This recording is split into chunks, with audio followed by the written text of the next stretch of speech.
Hello, welcome to my channel and another Night Angels Global Video Hop. I'm Barb, an independent Stampin' Up! Demonstrator in Ontario, Canada. This month we are sharing projects featuring celebration items, and I'm excited to show you how I made this Oops, Your Slip is Showing fun fold with the Trusty Toolbox DSP. Let's get started. I learned this fun fold from Susan Campfield, and I'll link to her YouTube video in the comments below. Also below are the measurements to create this card and the links to visit everyone else on the Night Angels Hop today.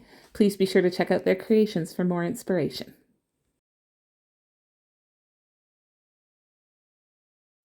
To begin, you will need two card bases. The outer base is 4 1/4 by 10 inches, scored in half at 5 inches. The inside base is 4 1/4 by 8 inches, and it's scored at 1/2 inch, 1.5, 2.5, and 3.5 inches.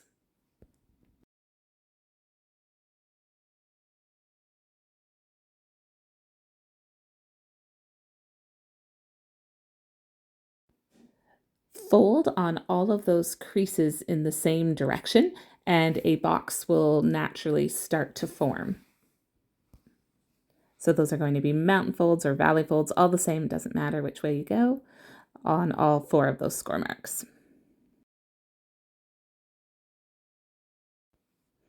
Now you're going to add glue to the 1/2 inch tab and close the card, adding some pressure to the tab so the glue will hold. So you just close it and then add some pressure with your bone folder. Mine fell apart there for a minute, but just needed to give it a little bit more time for the glue to hold.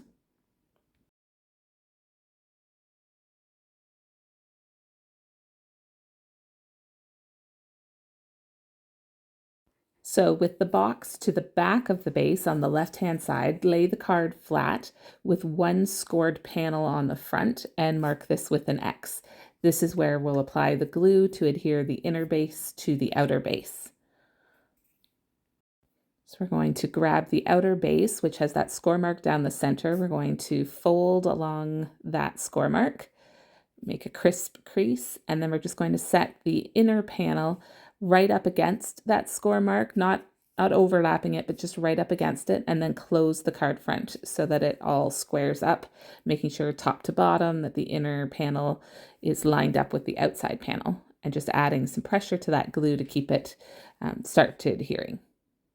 So what you have now is the inner card glued to the outer base, and the back of the box of the inner card is open, loose to the back.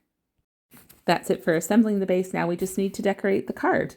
I'm using several patterns from the Trusty Toolbox DSP, and I've also fussy cut several of the tools from the paper as well. I'm going to start by gluing small strips of DSP to the 2 box panels at the back of the card, and then I'm going to work my way from front to back. I'm going to speed up this part of the video while I add paper and embellishments. Again, all of the measurements are below in the video description. You can decorate as much or as little of the card bases as you'd like. I added DSP to all of the spaces because I think this paper is really fun, but that's a personal choice. You can certainly leave some of the panels blank. I am using stamps from the Hooray for Surprises stamp set for my sentiments and Lost Lagoon ink, which coordinates with the paper.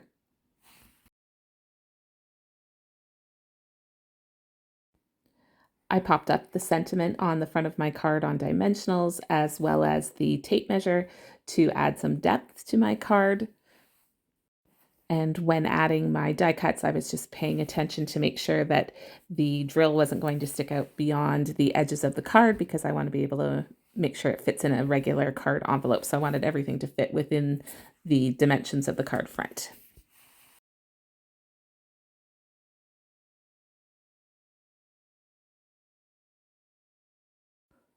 One note for this inside panel where I'm stamping my inner sentiment, I should have added the DSP to the panel first and then stamped my sentiment so that I could make sure my sentiment was more centered, but I did it backwards and it worked out okay. But just something you might want to keep in mind is to add that DSP first.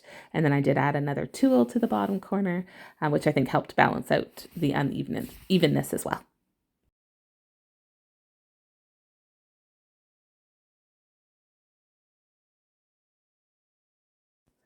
For the final two panels of the card base, I added DSP, the same pattern to both sides, and then I'm going to add a gift card pocket, which is something I added to this design on the right side. I think it just makes for a nice gift all together. So for the gift card pocket, I took a piece of Lost Lagoon cardstock that was 2.5 inches by 4.75 inches and scored it at 1/2 inch on both the short sides and one of the long side. And that's going to help me form a pocket.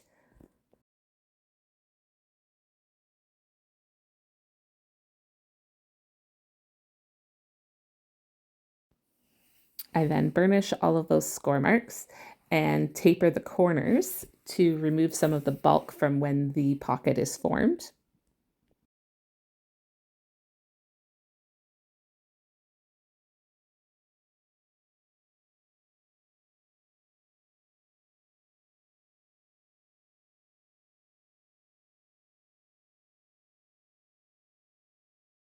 So I'm going to add a small piece of the DSP to the front of the pocket just with some liquid glue.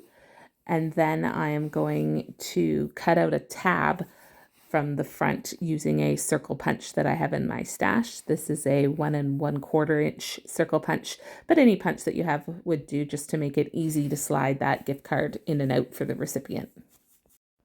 In order to center that circle tab I'm going to create, I'm just making sure that I'm centering my pocket on my grid and making a mark where the center of the pocket is, and then I'm using that as a guide when I punch it out with the circle punch. So I added some tear and tape adhesive to the flaps of my pocket. It's always important to use some really strong adhesive when you're doing an interactive element like a pocket, just because it gets a lot of pulling on it and you want to make sure it stays in place. So just a little bit of tear and tape, and then I also tapered the corners of the top flaps so that they are nicely hidden and you don't see them.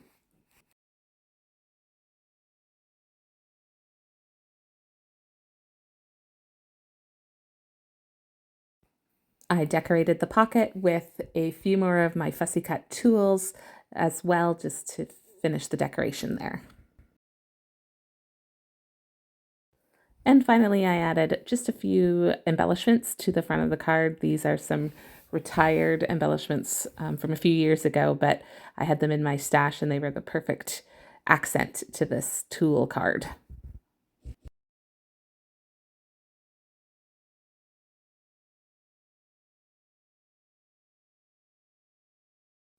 And so that's my finished project. Thank you so much for watching today, and please keep on hopping to see what the rest of the Night Angels have for you for their projects this month.